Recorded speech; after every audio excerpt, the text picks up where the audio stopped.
World cup ఫైనల్లో భారత women జట్టు నిలకడగా ఆడుతుంది. షెఫాలి వర్మ అద్భుత అర్ధ సెంచరీ చేశారు. 7 4లు 2 సిక్సర్లతో 87 పరుగులు చేశారు. ఇటు మరో ఓపెనర్ స్మృతి మందాన సైతం మంచి ప్రారంభాన్ని ఇచ్చారు. 58 బంతుల్లో ఆమె 45 పరుగులు చేసింది. సెమీస్లో సెంచరీ చేసిన జెమిమా ఫైనల్లో నిరాశపరిచింది. కేవలం 24 పరుగులకే కాకా బౌలింగ్లో అవుట్ అయింది. ప్రస్తుతం క్రీజ్లో కెప్టెన్ హర్మన్ ప్రీత్, దీప్తి శర్మ ఉన్నారు. 33 ఓవర్లు ముగిసేసరికి భారత్ 186 పరుగులు చేసి కీలకమైన 3 వికెట్లు కోల్పోయింది. డీటెయిల్స్ తేజస్వి లైవ్ లో అందిస్తారు. తేజస్వి, ఓపెనర్స్ నుంచి అయితే మంచి స్టార్ట్ దొరికింది. బట్ స్మృతి అవుట్ అయిన తర్వాత కాస్త తడబాటు కనిపిస్తున్నట్టుగా అనిపిస్తుంది. ఏంటి మ్యాచ్ అప్డేట్స్?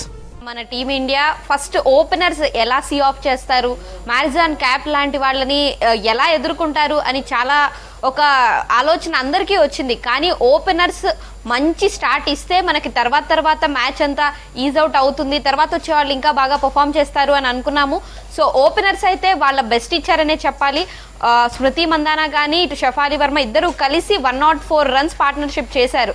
అయినా అంటే ఇంకా ఇప్పుడు వచ్చిన వాళ్ళు ఎక్కడో ఆ ఓపెనింగ్ ఆ స్ట్రెంగ్త్ని ఇంకా క్యారీ ఆన్ చేయలేకపోయారని అనిపించింది. షెఫాలి వర్మ చాలా బాగా ఆడింది అండ్ తను సెంచరీ ఖచ్చితంగా కొడుతుంది అని అనుకున్న సందర్భంలో తను 87 దగ్గర అంటే అంతకు ముందు చిన్న క్రాంప్స్ రావడం జరిగింది షెఫాలి వర్మకి. మేబీ ఎక్కడన్నా స్ట్రెయిన్ అయిపోయిందా లేదా అంటే అంతసేపు ఒక 25-30 ఓవర్స్ వరకు గేమ్ ఆడుతున్నప్పుడు బాడీ అనేది రెస్ట్లెస్ అయిపోతుంది కదా, అలా రెస్ట్లెస్ అయ్యి అలాంటి షాట్ ఆడి అవుట్ అయినట్లు అనిపించింది. ఇంకొన్ని ఓవర్స్ కానీ షెఫాలి వర్మ ఆడుంటే ఇండియా పొజిషన్ ఇంకా బెస్ట్గా ఉండేది.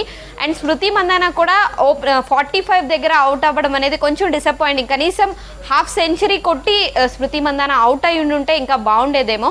సో వాళ్ళిద్దరు చేయాల్సింది చేసి వెళ్ళిపోయారు. కానీ నెక్స్ట్ జెమిమా రోడ్రిగ్స్ తన మీద చాలా ఎక్స్పెక్టేషన్స్ ఉన్నాయి. తను సెమీఫైనల్స్లో చాలా బాగా పర్ఫామ్ చేసిన తర్వాత ఈరోజు ఇంకా బెస్ట్ ఇస్తుంది అని అనుకున్న సందర్భంలో కేవలం 24 దగ్గర అవుట్ అవ్వడం జరిగింది.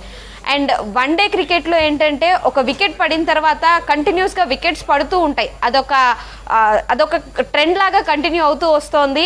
166 దగ్గర షెఫాలి వర్మ అవుట్ అవ్వగానే కేవలం 5 రన్స్ 171 దగ్గర జెమిమా రోడ్రిగ్స్ అవుట్ అవ్వడం కొంచెం డిసప్పాయింటింగ్గా అనిపించింది. అండ్ ప్రస్తుతానికి హర్మన్ ప్రీత్ కౌర్ అండ్ దీప్తి శర్మ ఇద్దరు క్రీజ్లో ఉన్నారు. అండ్ హర్మన్ ప్రీత్ మీద చాలా ఇప్పుడు ఎక్స్పెక్టేషన్స్ ఉన్నాయి. ఎందుకంటే లాస్ట్ మ్యాచ్లో తను చాలా బాగా పర్ఫామ్ చేసింది అండ్ తను క్యాప్టెన్.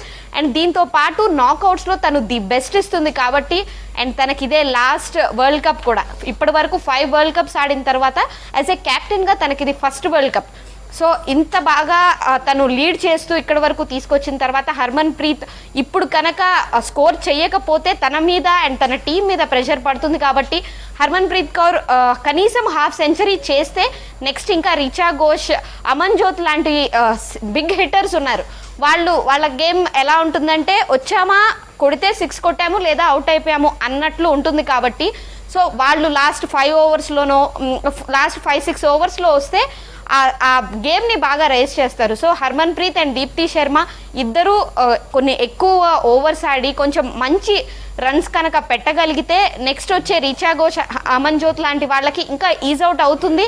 సో ఇప్పుడు హర్మన్ ప్రీత్ మీద ఆ కెప్టెన్సీ ఆ ప్రెషర్ ఏదైతే ఉంటుందో దాంతో పాటు ఇప్పుడు రన్ స్కోర్ చేయాల్సిన అవసరం కూడా ఉంది. అండ్ స్కోర్ వచ్చేసి 300+ వస్తేనే ఇక్కడ మనం ఫైట్ చేయడానికి ఈజీగా ఉంటుంది. లేదంటే ప్రెషర్ బౌలర్స్ మీదకి వెళ్ళిపోతుంది.